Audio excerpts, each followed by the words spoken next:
और योग दर्शन में 10 सूत्र हम समाधिपाद के पढ़ चुके हैं। 10 सूत्रों तक कोई यदि हम में से बात पूछना चाहते हो तो कृपया हस्तोत्थापन द्वारा पूछ सकते हैं। जी, खुशी जी कृपया अनम्यूट कीजिए, बोलें। ओम गुरु जी। जी बोलें। योगेश्वर शब्द का अर्थ थोड़ा स्पष्ट कर दीजिए। योगेश्वर, जी। योगस्य ईश्वरः योगेश्वरः, ये बन सकता है इसका अभिप्राय, अर्थात योग का ईश्वर हो, यानी कि जो जिसके पास योग का ऐश्वर्य हो।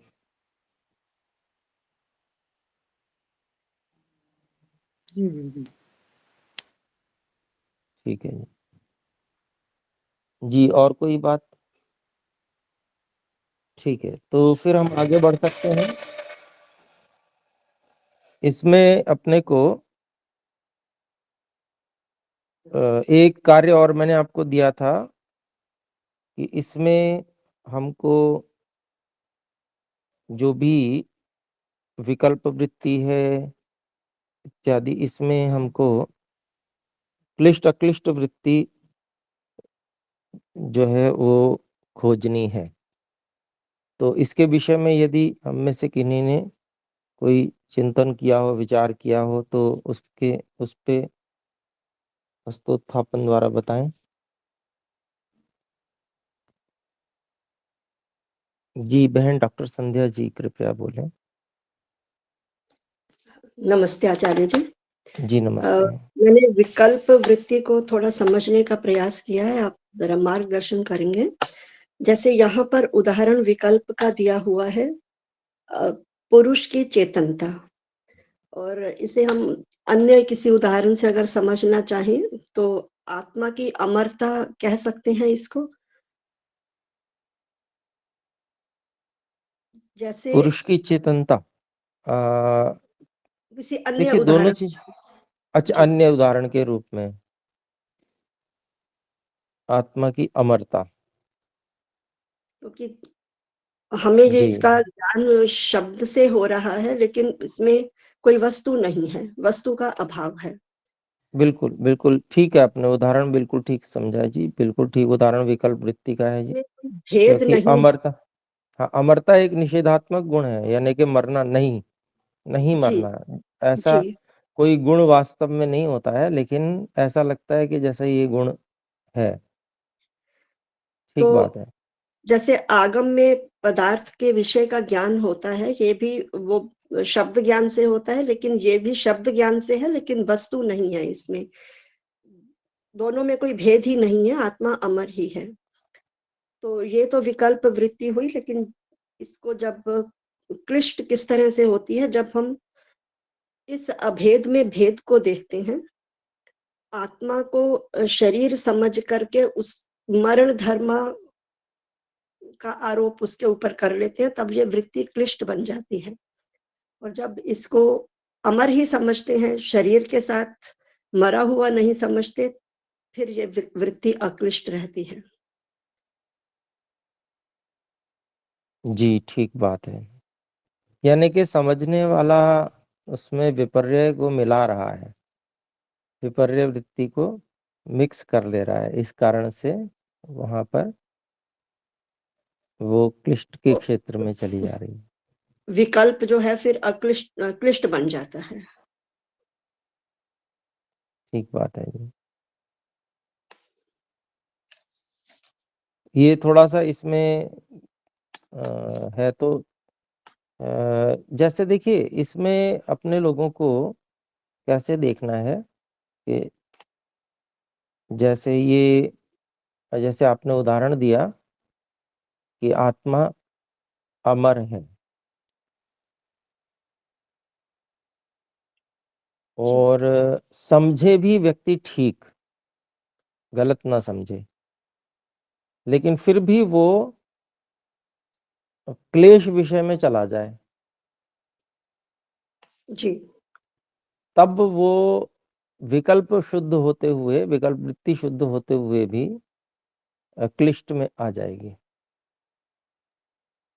इसको इस रूप में हमको लेना है। मतलब विकल्प से वो विपर्यय के क्षेत्र में ना चला जाए, क्योंकि यहाँ पर शब्द ज्ञान का अनुसरण करने वाली लेकिन वस्तु शून्य होती है, तो उससे भी बात जो व्यवहार है वो ठीक प्रकार से चलता है। ये भी है ना कि ये जी लिखा हुआ है इसमें, शब्द ज्ञान माहात्म्य निबंधनो व्यवहारो दृश्यते। तो व्यवहार ठीक चलता है तो सामान्य रूप से जो लोक व्यवहार है वो ठीक प्रकार से इसीलिए चलता है क्योंकि वो उसमें बात ठीक ही समझ में आती है। तो ऐसा कुछ अपने को खोजना है जी। तो उसमें हम सत्य के आधार पे भी कहीं राग युक्त हो सकते हैं, ऐसा भी है ना, हो जी सकता है। तो उसको अपने को ढूंढना है, मतलब वहां से वो व्यक्ति राग युक्त हो जाए या द्वेष युक्त हो जाए उस सही से भी, तो फिर वो क्लिष्ट के क्षेत्र में चला जाएगा। जी और जो वो उसी से और मतलब क्लेशों का मतलब क्लेश नष्ट हो, या उसको कहें हम वो तत्व ज्ञान के अंतर्गत चला जाए उससे, जी तो फिर वो अक्लिष्ट हो जाएगी। इस तरह से हो जाएगा। उदाहरण हम थोड़ा और विचार करेंगे तो आ जाएगा।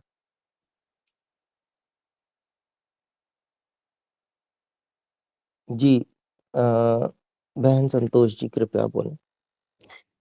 नमस्ते आचार्य जी। सादर नमस्ते जी, बोलें।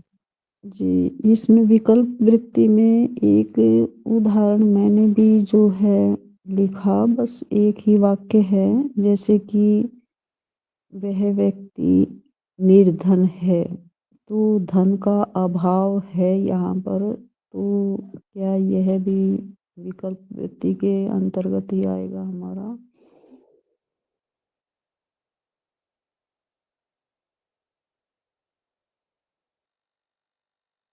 वह व्यक्ति निर्धन है। विचार करते हैं इस पे। आप सब भी कीजिए विचार। हालांकि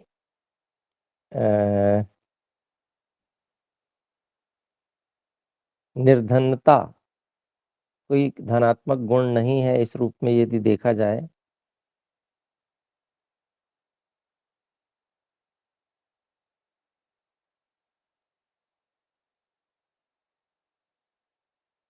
यानी कि निर्धनता से कोई ऐसी वस्तु विशेष किसी व्यक्ति के पास आ जाए,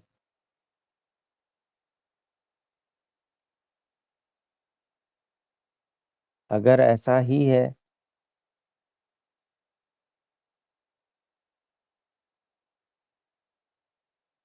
धन न होना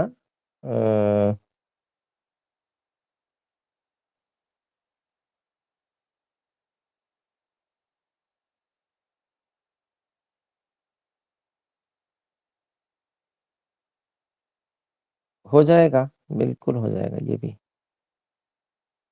बिल्कुल ये भी आ जाएगा जी। ऋणात्मक चीज को किसी व्यक्ति में कहा जा रहा है और समझा भी ठीक जा रहा है कि वह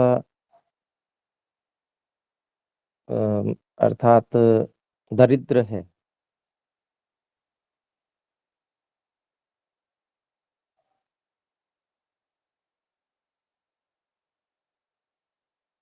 और शब्द से ऐसा समझाएगा कि निर्धन माने के कोई गुण है उसमें विशेष, ऐसा सभी जहां पर निषेधात्मक गुण है उनमें ऐसा विकल्प वृत्ति जैसा बन सकता है। ठीक है जी, उदाहरण। आचार्य जी, इसमें भेद और अभेद को कैसे चिंतन किया जाए, कृपया इस पर प्रकाश डालें। भेद और अभेद, भेद और अभेद समझ नहीं पाया, यहाँ पर उससे इसी क्या संबंध है? इसी वाक्य में जैसे आचार्य जिसमें दे रखा है ना कि विकल्प वृत्ति का जो हमारा भाष्य दे रखा है उसमें भेद और अभेद दोनों शब्द आते हैं। तो मैं शायद अपना प्रश्न नहीं समझा पाई आपको, मैं अगली बार में संस्कृत, हाँ, संस्कृत भाष्य में कहाँ पर है उसको बता के फिर पूछिएगा, ठीक है। ठीक है जी। किम अत्र केन व्यपतिष्यते, यहाँ की बात है क्या ये? यदा अत्र चितिरेव पुरुषस्तदा किम अत्र केन व्यपतिष्यते, किसको भिन्न कहा जा रहा है ये? हाँ जी, हाँ जी।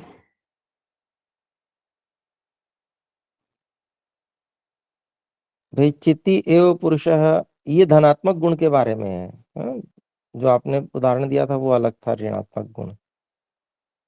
ये चेतनता ही पुरुष है, एक बात, और पुरुष की चेतनता ये दूसरी बात। पुरुष की चेतनता जब कहा जाता है तो वहां पर भेद कथन है, अर्थात जैसे चैत्र की गाय, तो चैत्र एक अलग व्यक्ति है, उसकी एक संपत्ति या उसकी एक वस्तु, ऐसा कह लें, गाय जो उसके पास है, दो अलग अलग चीजें हैं। तो ये जो है का, की, के, इसका जो प्रयोग है, षष्ठी का जो प्रयोग है, वो षष्ठी विभक्ति का प्रयोग किसमें होता है? दो वस्तुओं को बताने में होता है, एक स्वामी और एक स्वम, ठीक है। एक वस्तु और एक उसका स्वामी, इन दो चीजों को बताने के लिए इसका प्रयोग होता है काकी के। तो यहाँ पर पुरुष की चेतनता जब ऐसा कहा जाता है तो यहाँ पर किसको किससे भिन्न कहा जा रहा है, ये प्रश्न है कि पुरुष को चेतनता से अलग कहा जा रहा है कि पुरुष एक चीज है जैसे चैत्र, और चेतनता एक अलग चीज है जैसे गाय। तो क्या ऐसा भेद कथन किया जा रहा है? लेकिन वहां भेद कथन तो है नहीं, क्योंकि चेतनता ही पुरुष है। अब ये अभेद कथन हो गया, चेतनता ही पुरुष है, यह हो गया अभेद कथन, यानी कि गुण और गुणी भिन्न नहीं है। और समझने वाले सही समझते हैं, प्रायः पुरुष की चेतनता से भी पुरुष और चेतन को अलग अलग समझते नहीं है प्रायः। लेकिन कोई समझ सकता है जिसको बिल्कुल ही इसके विषय में, अध्यात्म के विषय में जानकारी ना हो, तो इससे व्यवहार चल भी जाता है इस प्रकार का वाक्य प्रयोग करने से। तो इसलिए भेद कथन होने पर भी उसको अभेद के रूप में ग्रहण कर लिया जाता है। तो ये विकल्प वृत्ति के अंतर्गत आ गया, ये इस रूप में समझाया गया। तो ये भेद अभेद स्पष्ट हो गया जी। जी आचार्य जी, धन्यवाद। ठीक है जी। तो इसमें फिर से आपको और स्पष्टता के साथ में जो गृह कार्य है, आप और सब विचार करेंगे कि विकल्प वृत्ति में वो सूत्र, वो जो हमारा फार्मूला था वो लगाना है, क्लिष्ट वाला, क्लिष्ट और अक्लिष्ट वाला। अक्लिष्ट क्या था? ख्याति विषया गुणाधिकार विरोधिनी। ख्याति विषय यानी कि तत्वज्ञान विषय वाली, अर्थात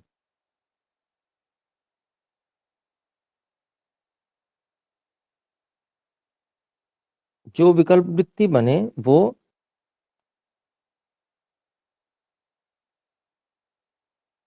उससे तत्वज्ञान समझ में आना चाहिए, और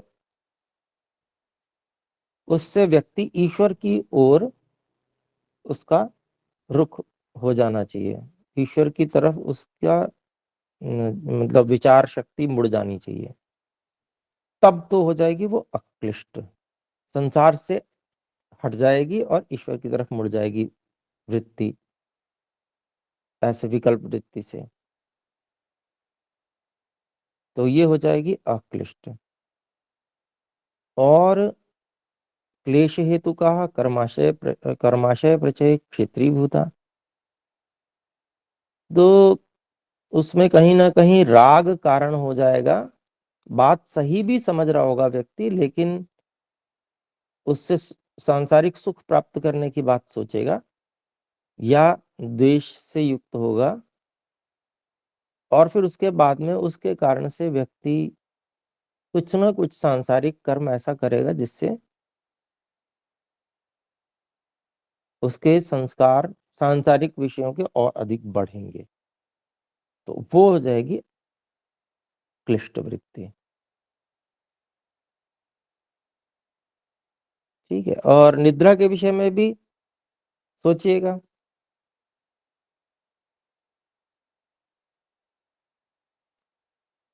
निद्रा में थोड़ा सा ऐसा सोच सकते हैं, मैं जैसे आपको छोटी सी बात बता देता हूँ कि जैसे व्यक्ति जब कष्ट से सोया, दुखम अहम अस्वाप्सम, यानी कि उसको मच्छर काटते रहे,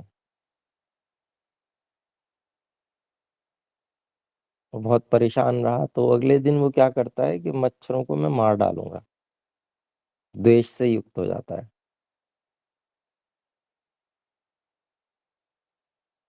तो क्या कर रहा है वो,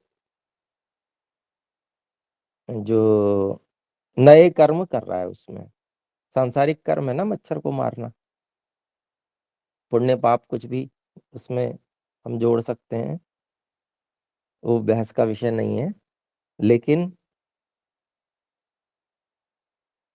है संसार की ओर ले जाने वाला कर्म, है ना।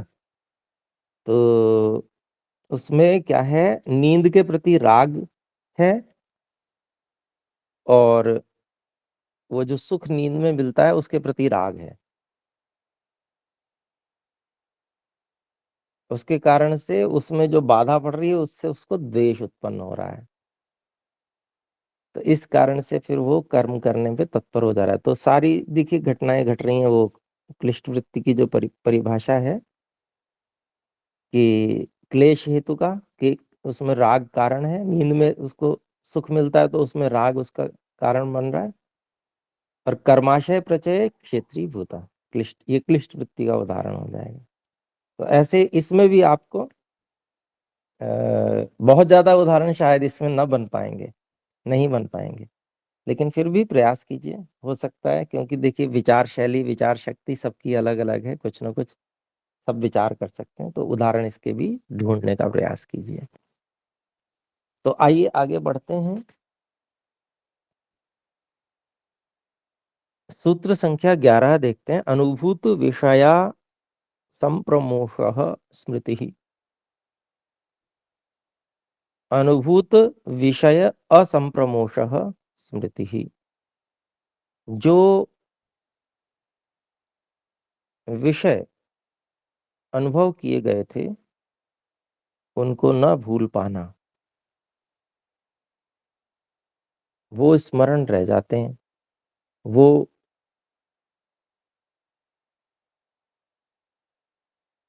विषय उपस्थित होने पर बार बार याद आती है चीज, उसी को स्मृति कहते हैं। यानी कि संस्कार फिर से, जो अनुभूत विषय के संस्कार थे वो फिर से समान आलम्बन पाकर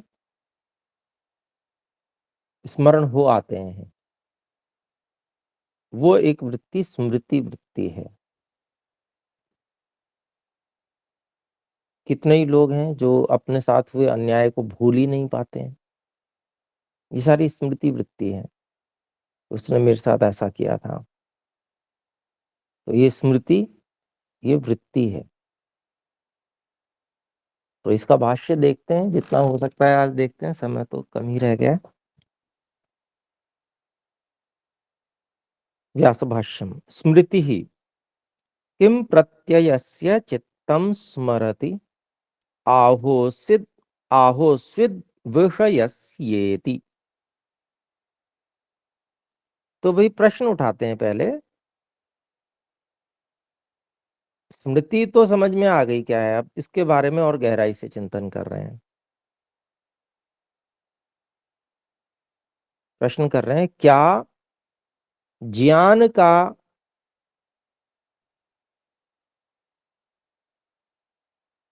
चित्त स्मरण करता है?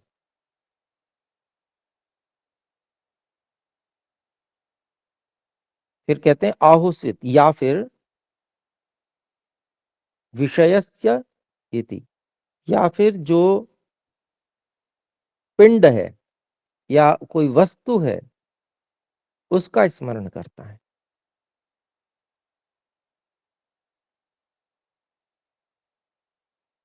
दो चीजें अलग अलग हैं। एक वही वस्तु है, पिंड है,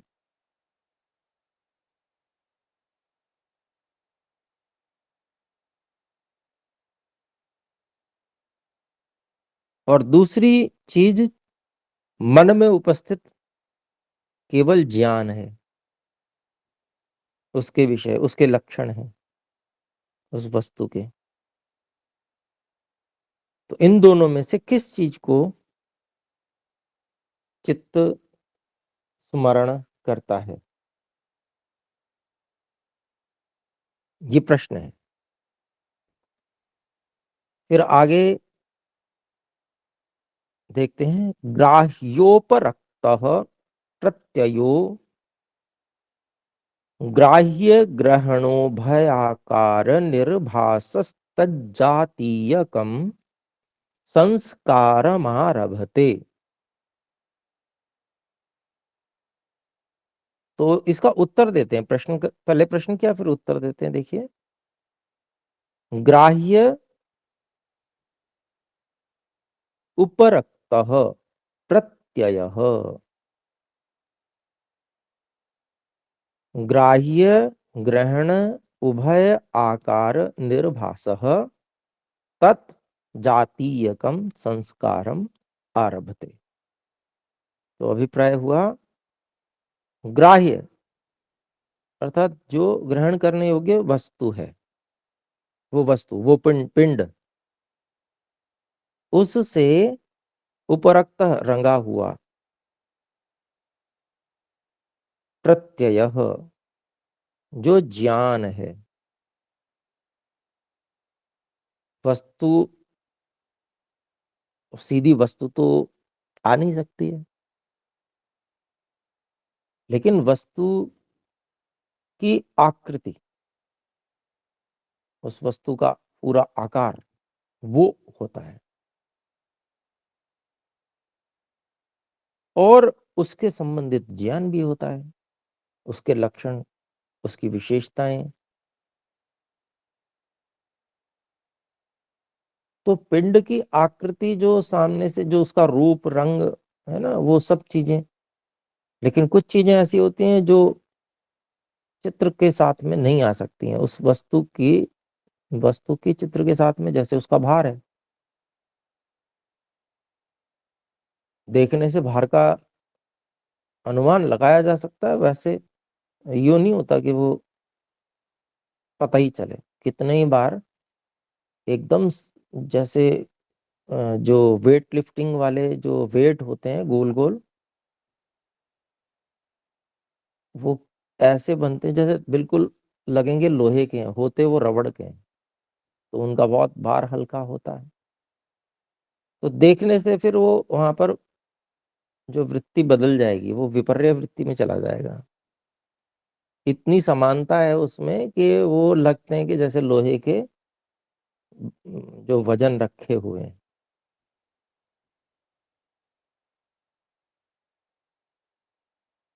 लेकिन यहाँ पर हम जो स्मृति की बात कर रहे हैं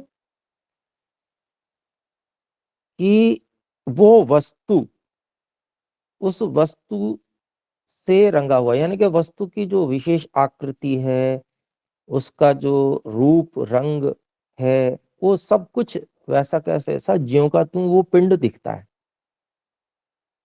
स्मृति में, है ना। तो उस ग्राह्य उपरक्त फिर प्रत्यय, उसका ज्ञान, उसको हमने उठा के भी देखा होगा जब, तो उसका भार आदि वो ज्ञान के अंतर्गत आ जाएगा। और उसमें क्या गुण है, वो खट्टा था, तीखा था, क्या सा था, मतलब उसमें और भी चीजें जो उससे संबंधित ज्ञान है वो। फिर कहते हैं ग्राह्य ग्रहण उभयाकार निर्भास, अर्थात वस्तु और उसके ज्ञान दोनों, यहाँ आकार का मतलब उभय आकार, आकार का मतलब आकार आकृति से नहीं है, दोनों के स्वरूप, स्वरूप से अभिप्राय है, दोनों के स्वरूप निर्भास, दोनों के स्वरूप का ज्ञान कराता हुआ या ज्ञान कराने वाला। तत् जातीयकम, उसी प्रकार के संस्कारम आरभते, संस्कार को बनाता है। यानी कि जो संस्कार बनते हैं वो, उसमें दोनों चीजें रहती हैं, पिंड भी रहता है और उसके विषय में जो ज्ञान होता है वो भी रहता है उस संस्कार में। फिर कहते हैं ससंस्कार स्व व्यंजक अंजन, ससंस्कार स्वव्यंजकांजन तदाकारामेव ग्राह्य ग्रहणो भयात्मिकां स्मृतिं जनयति। तो सह संस्कार तत्र, सह संस्कार स्व व्यंजक अंजन, स्वव्यंजक अंजनः तद आकारम एव ग्राह्य ग्रहण उभय आत्मिकाम स्मृतिम जनयति। तो अब ये संस्कार बन गया, किसी वस्तु को जब हमने देखा तो उसके विषय में उसके लक्षण भी पता चल रहे हैं, उसकी जो आकृति आदि जो बिल्कुल ज्यों का त्यों रूप है वो भी हमें पता चल रहा है, और वही संस्कार जाके बन जाता है मन पर। अब वो जो संस्कार है सह संस्कार स्वव्यंजक अंजन, अपने उद्बोधक कारण, मतलब उस संस्कार को प्रकट करने वाला जो कारण बन जाता है, उससे जुड़ी हुई कोई चीज जैसे ही आएगी वैसे ही वो संस्कार भी जग जाएगा। उदाहरण के लिए जैसे हमने बात की व्यायाम की, तो व्यायाम कैसे कर रहे थे, तो हम वजन उठा के कर रहे थे, तो वजन तुरंत याद आ जाएगा, वो उसका रूप भी याद आ जाएगा, उसका सब कुछ कैसा था, गोल था, और एक वो बीच में डंडा लगा होता है, रॉड लगी रहती है, उसमें मैंने उठाया था, व्यायाम किया था, फिर उसको उसमें खड़खड़ आवाज आ रही थी बार बार। तो ये जो स्मरण है वो स्मरण हो आएगा सब कुछ। तो यहीं पर कह रहे हैं देखिए ससंस्कार, वह संस्कार स्व व्यंजक अंजन, अपने व्यंजक मतलब उद्बोधक, यानी कि सामने लाने वाले, अंजन कारण से सामने आने वाला है, मतलब स्व व्यंजक अंजन है, मतलब अपने उद्बोधक रूप कारण से सामने वो आता है, मतलब स्मृति रूप में प्रकट होता है। तो स्मृति रूप में कैसे प्रकट होता है, तदाकारम एव, उसी स्वरूप वाली, किस स्वरूप वाली, ग्राह्य ग्रहण उभय आत्मिकाम, अर्थात जो वस्तु है पिंड है, और उस पिंड के विषय में संपूर्ण जो ज्ञान उस समय हमने प्राप्त किया था वो ज्ञान दोनों स्वरूप वाली स्मृति को उत्पन्न करता है। तो प्रश्न का उत्तर पूरा यहाँ पर हो गया कि खाली ज्ञान याद रहता है, स्मृति में आता है, या वस्तु भी आती है, क्या कैसा ज्ञान होता है, इसका पूरा उत्तर हो गया। तो अब इससे आगे की बात हम अगली कक्षा में करेंगे, अधिक समय हो गया। आइए एक बार ओम का उच्चारण करें। ओम